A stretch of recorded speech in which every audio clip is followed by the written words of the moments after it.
خدای مګاڼه بېشکه چې بنده دی خدای مګاڼه بېشکه چې بنده دی نور یې کلواڼه صفات دی پر اختیا که نبی دی که ولی دی که عاصی دی محمد دی د همواڼه پیشوا چی دین د محمد دی قبول کړي جنتی دی که فاسق دی که پارسا محمد د گمراهانو رهنما دی محمد د گمراهانو رهنما دی محمد دی د ړندو د لاس عصا کرنا د پیروي د محمد دا ګینې نشته په جهان بل رڼا محمد د بیچاره او چارهګر دی محمد د بیچاره او چارهګر دی محمد دی د هر درد من لره دوا زه رحمان د محمد د درخا کروب یما زه رحمان د محمد د درخا کروب یم کمی خدای نکل دی در جدا ان الله وملائکته یصلون علی النبی یا ایها الذین آمنوا صلوا علیه وسلموا تسلیما درود شریف وایي اللهم صل على سيدنا مولانا محمد وعلى آل سيدنا ومولانا محمد وبارك وسلم وصلي عليه زمان اسلام معزز مشرانو کشرانو کور کې ناستو ډیرو عزتدارو خویندو میندو د شعبان د میاشت اخیری لمحات دي حضرت سلمان فارسی رضی اللہ تعالیٰ عنہ فرمائی خطبنا رسول اللہ صلی اللہ علیہ وسلم رسول اللہ صلی اللہ علیہ وسلم منتا خطبہ راکڑا د شعبان پا آخری ورزو کے شعبان یا آخری ورزو یا پا ختم دو او جناب رسول اللہ صلی اللہ علیہ وسلم منتا خطبہ راکڑا چی یا ایوہ الناس قد اظلکم شہر عظیم اے انسانانو مسلمان یاد نکڑو کہ دے خبر تداسو سوچو کہ یا ایوہ الناس اے خلقو قد اظلکم شہر عظیم پتاسو باندے او دیر خکلے او دیر لوی میاشرہ روانا دا ازواللہ تاسو باندے سورے کڑے دے تاسو باندے سائبان جوڑ کڑے دے سنگا چی باران راوریگی او یو چرگ خپل بچی د خپل بدن خکتا کی او دا وزر پیراخوری کی چې زما بچی د دی اوبو د یخوالی نه بچ شي او د یخنۍ نه بچ شي د پریشانۍ نه بچ شي او تکلیف نه بچ شي د قرنګش رمضان میاش دا د الله نه دا الله د عذاب نه د بچ کېدو میاش ده دا الله د قهر او د غصې نه د بچ کېدو میاش ده نو ځکه امام الانبیاء فرمایي چې تاسو باندې یو ډېره لویه میاش را روانه ده نو عزتمندو دا میاش په موږ او تاسو باندې را روانه ده او ان قریبه ده چې بله جمعه په رمضان کې راځي نو چې مونږ ټول د دې رمضان میاشت دپاره تیاری وکړو دا میلمه دی میلمه چې زمونږ ستاسو کور ته یو میلمه را روان دی نو مونږ مخکې نه تیاری کوو د هغې دپاره د خوراک بندوبست کوو د هغې دپاره د بسترې بندوبست کوو د هغې دپاره د پکي بندوبست کوو د هغې دپاره د هر یو څیز بندوبست کوو چې زمونږ دا میلمه مونږ نه خفه نه شي زمونږ دې میلمه ته تکلیف ونه رسیږي نو عزتمندو دا خود الله طرف نه یو میلمه مونږ ته را روان دی او څومره چې د غټ سړي میلمه یي دومره دا میلمه هم قدرداني چې څومره انسان غټي د سره نسبت هم لوی وي نو دا د الله طرف نه د رمضان میاش مونږ تاسو ټولو دپاره میلمه دی اوس د دې میلمه د راتلو دپاره به مونږ تیاری کوو مېلمه را روان دی تیارې به کوو نو مونږ کم تیارې کوو مونږ خوراکونو بندوبست کوو بیا مونږ دا تیارې کوو د رمضان نه 2-3 ورځې مخکې یو ورځ مخکې خو لاړ نه شئ بازار ته ګورې ځای پکې نه وي ښځې او سړي پکې دومره راغلي وي چې د قدم ایښودو ځای نه او یو بد هلي چې به یې څه کومه هر سړی چې دی نو دقه د خوراکونو سامانونه دي بس را روان دی دا د خوراکونو میاشت نه ده دا د نیکیانو د ګټلو میاشت ده اختر را روان دی د خلکو سیزنونه دي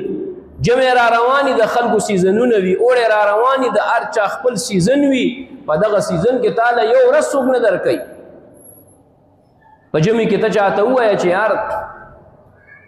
ما ته یو ورځ راکه او د هغه دوکان دی د کوټونو د صادرو او د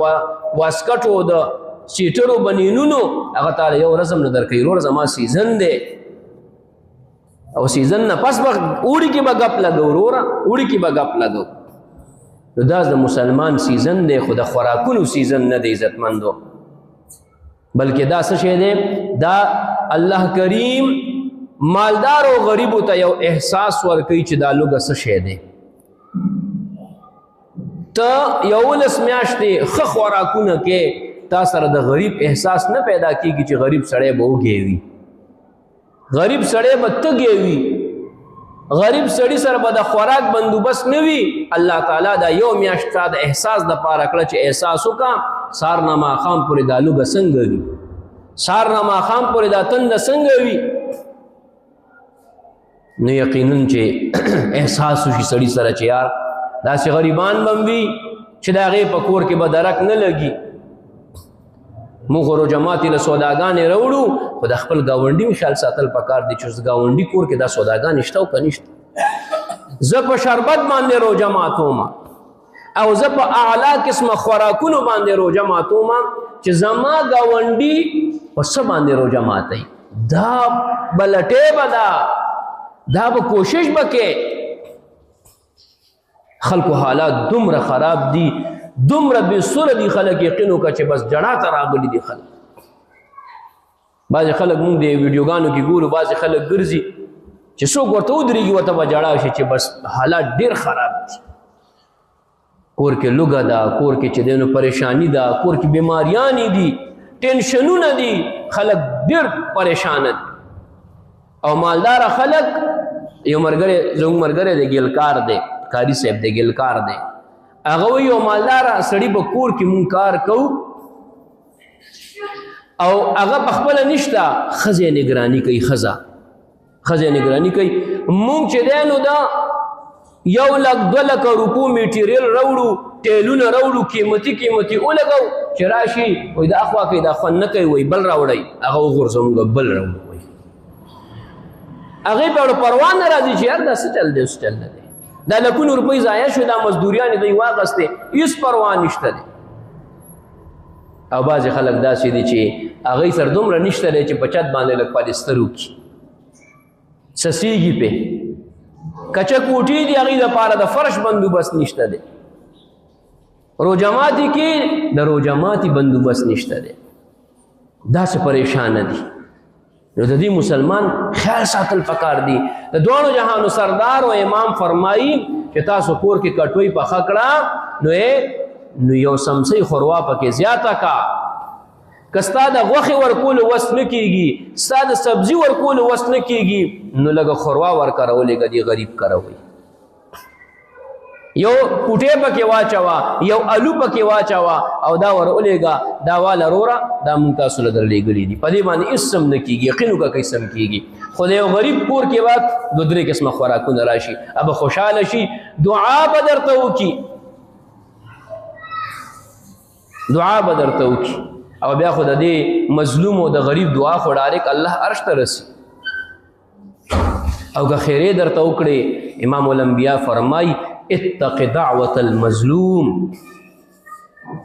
د مظلوم د خیرو نه ځان بچ کا د الله او د مظلوم د خیرو په میس کې پرده نشته دی سیده په سیده الله ته رسی لګیا دي سیده په سیده نو چې الله ته سیده ورسیږي نو بس بیا خو کار خراب شو یو صحابي ته پوښتنه وکړه الله پیغمبره صلی الله علیه وسلم د ابراهیم علیه السلام په صحیفو کې څه شی و؟ امام الانبیا ورته فرمای هغه نصیحتونه و، او هغه کې یو نصیحت دا و چې اے بادشاه نمرود، اے بادشاه ما ته دې لپاره بادشاه کړې چې ته د مظلوم فریاد واوره، د مظلوم مسله حل کا او ما ته مرا پرېږده وایي. الله اکبر. د مظلوم خیره ګوره ما ته مرا پرېږده، د مظلوم فریاد ما ته مرا پرېږده، ځکه چې که ما راونیو ظالم نو بیا به د خلاصي ځای نه وي. ګورې ته دا ما دې لپاره بادشاه کړې د مظلوم فریاد واورې او مظلوم له مسله حل کې. نو موږ خو دومره کولی شو چې خپل په ګاونډ کې یو مظلوم د هغې فریاد پوره کړو. دومره ډېر سوزکې او رشکټ ډک راشن ما راوړو نو خیر دی که نه دی، 2,000 5,000 سودا دی خپل ګاونډي دپاره هم پکې راواچومه که نه، یو روح افزا دی پکې راوالم ورله، لږ دی پکې څه چاڼه میوه پکې راوالم ورله، څه ناڅه خو پکې راواله ورله، خپل دی ګاونډي له خیال وساته که نه. که ټول مسلمانانو کې دا احساس پیدا شو څومره مزه به وکړي. زما دا ګاونډي دی ما سره اوږی دی، ولې موږ ته پته نه لګي رښتیا وایي د خپل د ګاونډي حالاتو نه موږ نه یو خبر، ولې نه یو خبر، ولې نه یو خبر. رسول الله صلی الله علیه وسلم چې څوک عمر له راغلی دی، انس ابن مالک فرمای د دوانو جهانو د سردار د خولې نه نه الفاظ نه دي ودي وایي، چاته نه دي کړي چې ما سره نشته. تر دې پورې چې یو سړی ورته راغی او ورته وایي حضرت عمر هم ناست دی او حضرت معاذ هم ناست دی، عمر مهاجر صحابي دی او معاذ انصاري صحابي دی. یو سړی راغی وایي ما ته څه راکړه، دوانو جهانو سردار ورته فرمای اوس خو ما سره څه نشته دی، خو زما په نوم باندې د دوکاندار نه څه قرض واخله زه به هغې له ورکړم. بیا حضرت عمر ورته فرمای ای د الله پیغمبره دا خو روزانه راځي،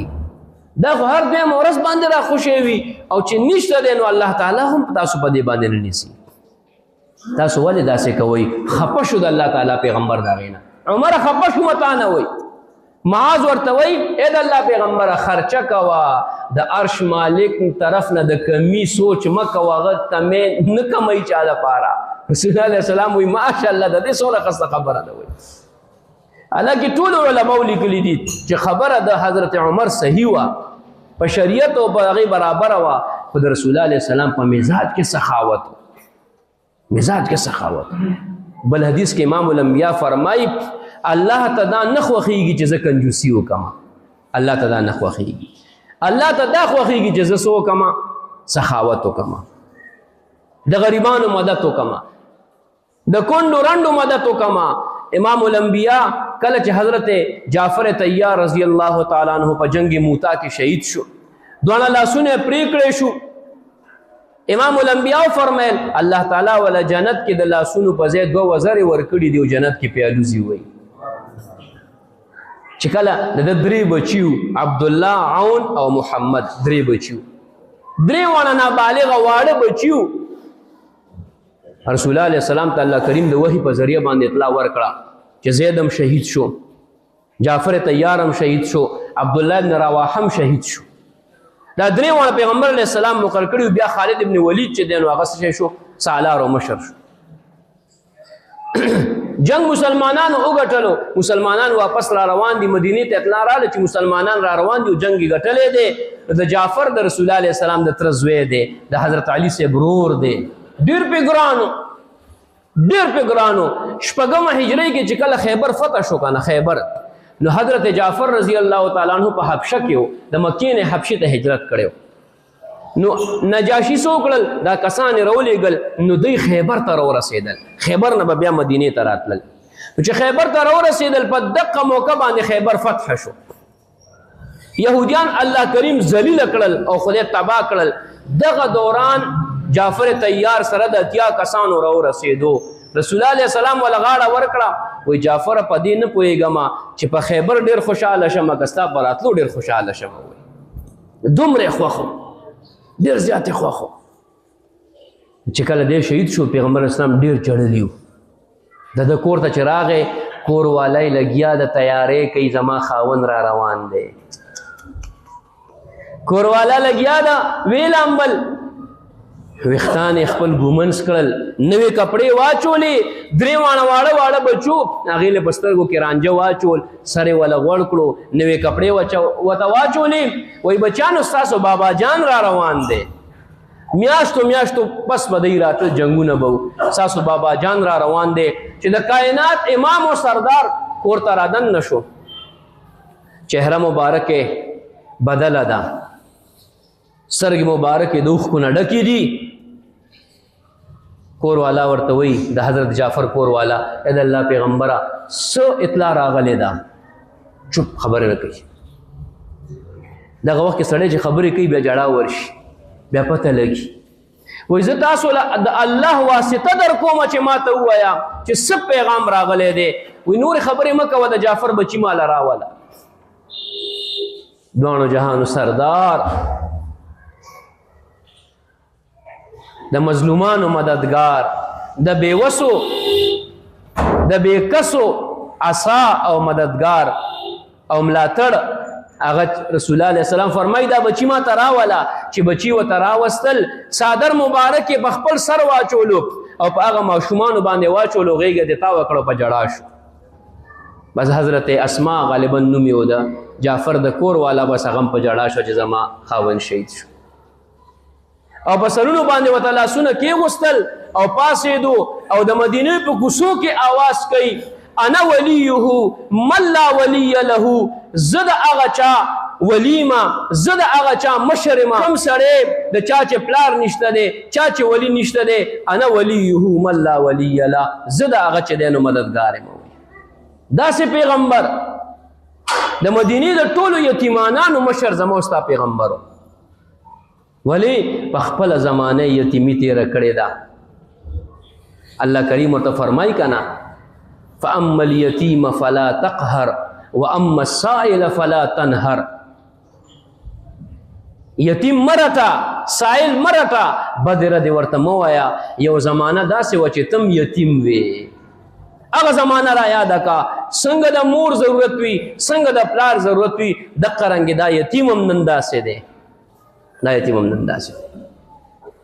نو زمونږ په ګاونډ کې به یتیمانانی، زمونږ په ګاونډ کې به کونډې وي، یا به یتیم به نه لیکن غریب به وي. یو سړی داسې وي چې په سپینو کپړو کې، د غیرت په کپړو کې چاته نه وایي چې زما وس نه کېږي. مونږ به معلومات کوو چې د دې روزګار څنګه دی، یا د دې کاروبار څنګه دی. ما ته زمونږ د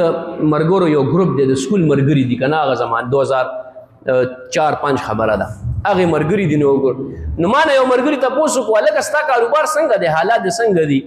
نو بل مرګري ورته ویلې وایي دا خبرې سړی ګروپ کې تپوس نه کوي، دا ځان له تپوس کوي. ورته دا ځان له تپوس کوي، دا حالات به خلکو نه ځان له به تپوس کوي. وروره یا که هغه غیرتي وي هغه درته نه وایي، د بل ګاونډي نه تپوس وکړه، د رور نه تپوس وکړه، د رشتهدار نه تپوس وکړه چې د هغه خیرخوا وي. نو د هغه غریب سره مدد وکړه، د هغه غریب امداد وکړه چې تا دومره راشن روړی دی، زما دا غریب رور هم دی چې دی نو څوک یې روژه ماتې ښکلې روژه ماتې وکړي. زه چې دی نو روزانه غوښه پخومه، خیر د هفته کې به یو ورځ غوښه د ګاونډي له لېږمه، هغه ورځ باندې به زه سبزي خورم. رب به څومره خوشحالیږي،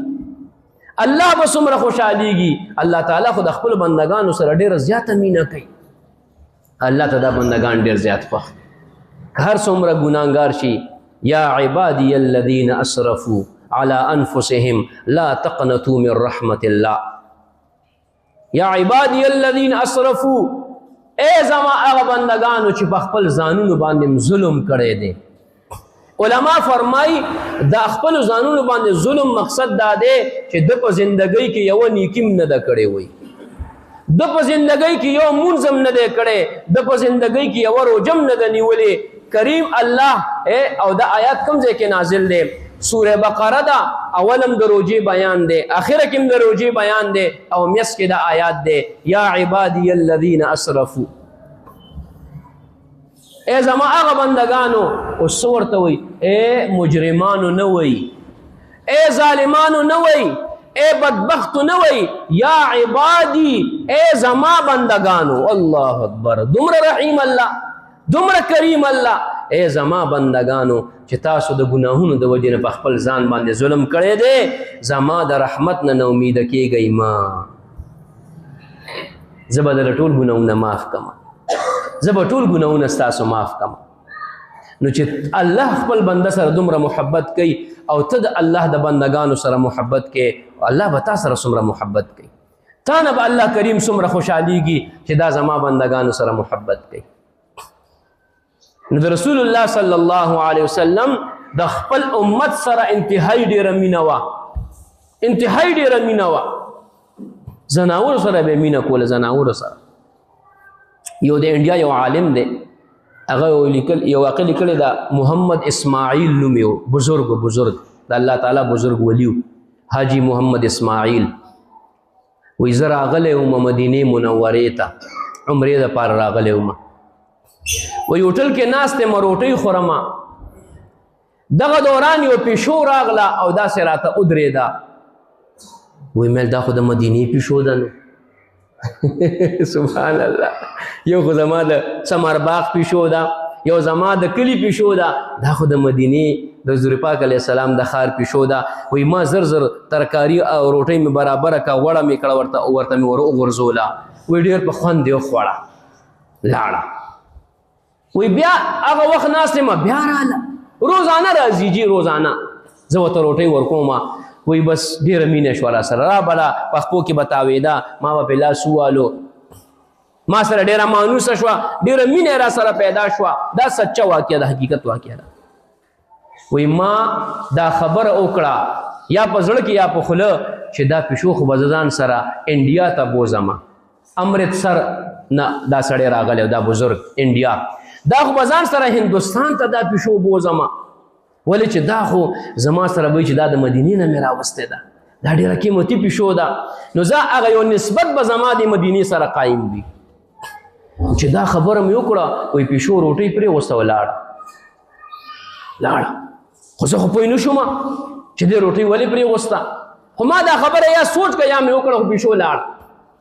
وایي زما دا روټۍ نو چې هر مانځه نه پس به ما سلام کولو د رسول الله صلی الله علیه وسلم وی چې غرمې مونځ مې وکړو او سلام له رارمه وی دا پیشو د رسول الله علیه السلام د جالیانو سره ناسته ده وی هلته ناسته ده مازدیګر مونځ مې وکړو چو مې کتو هلته ناسته ده اوس ما ته روټۍ له نه راځي خو هلته ناسته ده هر مونځ نه پس ناسته ده سبا زما اخري ورځ وه شپې زما روانېدلو سبا هم په 5 څلورو مونځونو کې هغه پیشو هلته ناسته ده هلته ناسته ده وایي ما زړه کې سوچ وکړو چې بس دا خو معامله اسانه ده ځای مې وتلی دی ورته یو پنجره مې ورله واغسته وایي چې دا پیشو به ځان سره پنجره کې واچوم او ځای مې وله کتلی دی ځان سره به یو سمه وایي شپې چې وده شومه وایي خوب ګورمه سترګې مې وده شوې او قسمت مې ویښ شولو د دواړو جهانو سردار زما په خوب کې راغی دوانو جهانو سردار زما په خوب کې راغی ما ته وایي چې اسماعیل ملجی د الله پیغمبره وایي که ته ځې لاړ شه خو د مدینې د پیشو د بوتلو اجازت درته نشته دی وایي سبحان الله د مدینې پیشو نشي بوتلی وایي زه په قدمونو کې پرېوتم په جړا شومه ای د الله پیغمبره ما خو چاته هم نه دي ویلي چې دا پیشو زه بوځمه تاسو له څنګه پته ولګېده وایي ما ته وایي چې اسماعیل وی دا پیشو زما د روزی مبارکې سره ناسته ده او ما ته فریاد کوي چې زه به لوږه تېره کړمه زه به تنده تېره کړمه زه به د لوږې نه مړه شمه خو زه ستا در او ستا مدینه پرېښودل نه غواړمه مهرباني وکړه ما د ځان نه مو جدا کوه نو اسماعیله که ته ځې لاړ شه خو د مدینې پیشو به ځان سره نه بوځې دواړو جهانو سردار د زناورو سره دومره مینه کوي د پیشوګانو سره د اوښانو سره دومره مینه کوي هغه خپل امت ډېر خوښ دی کاش که موږ هم د هغه امت سره مینه کولې کاش که موږ هم د رسول الله علیه السلام د امت سره مینه محبت کولې په پریشانۍ کې په تکلیف کې هم د رسول الله علیه السلام امت سره ودرېدو څومره مزه به یې کوله څومره مزه به یې کوله دا رمضان میاشت را روانه ده بختوره میاشت ده تیاری ورته وکئ دواړو جهان سردار فرمایي اوله رحمة واوسطه مغفرة واخره عتق من النار. اے زما امتیانو د دې رمضان اوله عشره دا د رحمت عشره ده، دویمه عشره دا د مغفرت عشره ده، او دریمه عشره د جهنم د اور نه د ازادېدو عشره ده. زما استا غوندې کې غټ ګناهګار اول رحمت عشره پې تېره شي نو لږ ګناهونو نه صفا شي، لږ منځونه شروع کړي، روجې ونیسي نو الله ته لږ نږدې شي. نو چې لږ ګناهګاري نو په دویمه عشره کې مغفرت وشي بس. او چې زما استا غوندې کې ډېر ګناهګاري نو یې دویمه عشره کې مخه رګړې ولا الله ورکړي چې صبر وکړی او 20 روجې ونیسا، لس دې هغه ونیوي، لس دې دا ونیوي، آخري عشره کې بس هغه الله ته وي خدای پاک اوس خو رمضان ختمېدو والا دی، یا الله اوس خو مې وبخه، نو الله تعالی دا غټ ګناهګارانو مغفرت هم پکې وکړي. او د الله محبت د روجهدار سره ګوره، الله کریم پیغمبر فرمای ولخلوف فم الصائم اطيب عند الله من ريح المسك. د روجهدار د خولې نه چې کومه بدبوی راځي د دوانو جهانو سردار او امام فرمای الله تعالی ته د مشک او د عنبرو نه زیاته خوښه ده. وایي سبحان الله. موسی علیه السلام ته الله کریم وفرمیل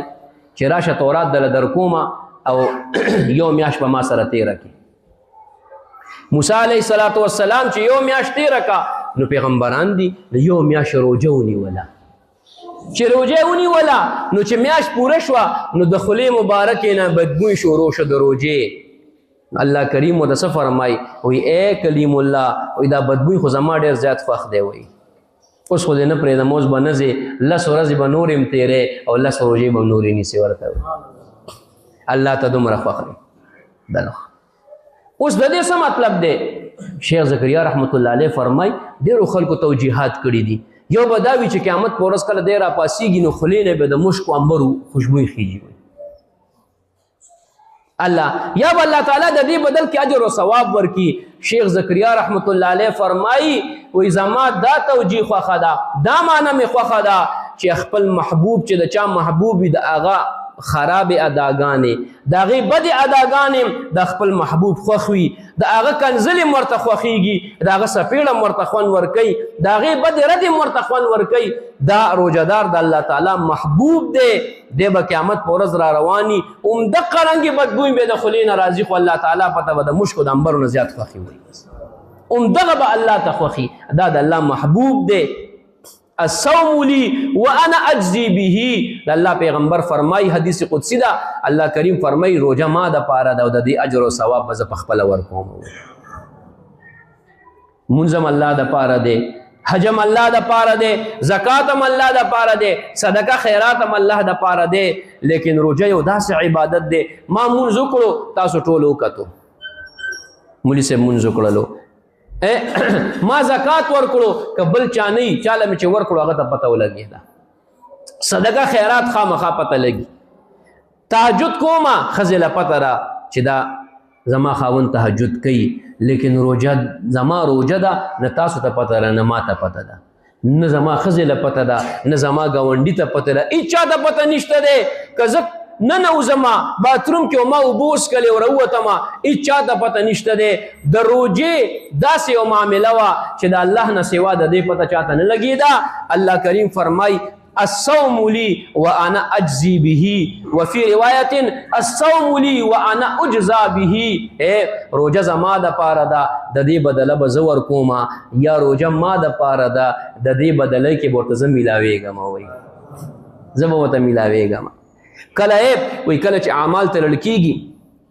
د روژو اجر او ثواب فرشتې به ولاړې وي، هلکه دومره منځونه دومره اجر ورکه، د ده د اعمالو دومره وزن دومره اجر ورکه، دومره اجر ورکه، دومره اجر ورکه. د روژې نمبر به راشي، الله تعالی فرشتو ته وایي تاسو اخوا شئ، دا روژه زما دپاره و، د دې اجر به زه په خپله ورکوم ورته. اوهو نو چې الله تعالی درله اجر درکوي، دا واله زما بنده تا روژه نیولې ده، دا واله زما بنده داسې دي کړي داسې دي کړي داسې دي کړي، څومره مزه به کوي څومره خوند به کوي. مونږ ویو که نه یا الله د حوض کوثر اوبه نصیب کړي راته، خو د محبوب د لاسونو نصیب کړي. ولې چې هلته به صرف یو کس به اوبه نه ویشي،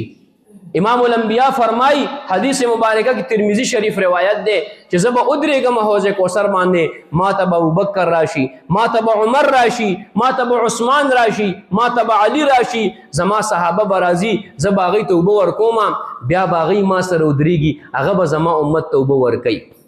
نو یو کس د امام الانبیاء د لاس نه اوبه وسکل او یو کس د بل عام سړي د لاس نه اوبه وسکل دوانو کې فرق شته که نشته دی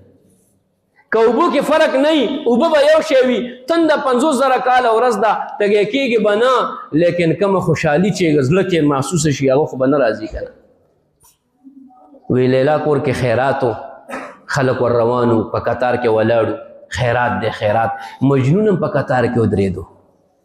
مجنون هم قطار کې ودرېدو نو هغه لیلا په خپله ولاړه ده او خلکو له چې دی نو خیرات ورکوي د مجنون نمبر چې راورسېدو نو دا کاسې ورله واغسته او د ځمکې یې راواچوله هغه په ټوپونو شو څه شو جي په ټوپونو په ګډاګانو شو خلک ورته وایي تا سره خو ډېر زیاتی ونه کړو وایي نه که نه وایي تاسو سره یو رنګې سلوک وکړو ما سره بل رنګې سلوک وکړو بس دا خو د محبت او د نږدېوالي خبره ده زما مقصد دا د عزتمندو چې الله او د هغه پیغمبر خپل دی بندگانو سره د امتیانو سره ډېر محبت کوي زمونږ دا روجم دی دپاره د عزتمندو چې زمونږ د غریبو مسلمانانو سره محبت پیدا شي د کونډو رنډو سره محبت پیدا شي د اختر په ورځ چې څوک داسې ستا په ګاونډ کې نه وي چې د هغې د اختر جامې نه وي اختر په ورځ باندې مونږ دوه جوړې کوو که نه کوو جي بعضې پکې درې کوي یو کس راته وویلې وایي دې اختر له ما 10 جوړې کړي دي و یو ځل راته درځي وویلي چې په دغه میاشت کې یو میاشت به ونه په دغه میاشت کې 2 کسه ملګري په دغه میاشت کې صرف ما ستاسو جوړې ګنډلې دي بل چا مې نه دي ګنډلې دومره نو چې زه ځان له 2 جوړې کوم نو خیر دی یو جوړه به وکړم یو به خپل ګاونډي له وکړم زه ځان له 2 چپړې کوم خیر دی یو به ګاونډي له وکړم پیسې به ورله ورکړم چې دا واله یار دا 3,000 روپۍ واله ځان له جوړه وکړه 500 روپۍ باندې جوړه نه کېږي په 1,000 روپۍ جوړه نه کېږي ښه 1,000 روپۍ باندې مه هغه کوئ نه دا واله 3,000 ځان له اعلی جوړه وکړه چې څنګه ما جوړه ځان له کړې دقه رنګې ته به هم ځان له جوړه کړې څنګه چې ما ځان له د 500 روپۍ بوټان اخیستې دقه رنګې به ته هم ځان له اخلې دا موږ خپل ګاونډیانو سره د روژې مقصد دا دی ځکه امام الانبیاء فرمایي یا ایها الناس قد اظلکم شهر عظیم تاسو باندې یو ډېره لویه میاشت را روانه ده نو لویه میاشت په دې اعتبار نه ده چې موږ پکې خوراکونه ډېر کوو لویه میاشت په دې اعتبار دی شهر مواسات د الله پیغمبر فرمایي د غمخوارۍ میاشت الله سبحانه د غمخوارۍ میاشت ده غم والا خلکو سره خپل غم د هغوی په غم کې شریک شه وروره ستا غریبي ده زم در سره ولاړ یم چې څه زما د وسه کېږي زه به درله کومه څومره به خوشحاله شي یار ړنه به وي خدای پاکه دنیا او آخرت یې خسته کړي سبحان الله بس ختمه شو خبره غریب سړي چې لاس اوچت کو چې یا الله زما دا ګاونډي وبخه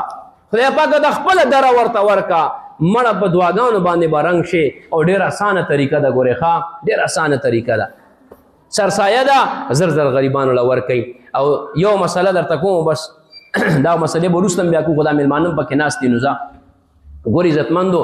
دا خبره یاد ساتئ چې دا سرسایه دا زکات دا صدقات او خیرات د دې ټول نه اول حقدار ستاسو رشته داران دي ګورئ ستا رور دی سکه ستا سکه خور ده ستا سکه ترور ده ستا سکه تره دی دا اول حقداران دي اول به دی له دا سرسایه ورکې اول زکات به دی له ورکې که نه ستا د ګاونډ خلک د دې حقدار دي که نه ستا د کلي خلک د دې حقدار دي فقها فرمایي چې بل کلي ته به سرسایه او زکات نه وړې مکروه ده مکروه د ثواب پکې کم دی خپل کلي غریبانو باندې خپله سرسایه خپل زکات تقسیم کا الله تعالی دې عمل کولو توفیق راکړي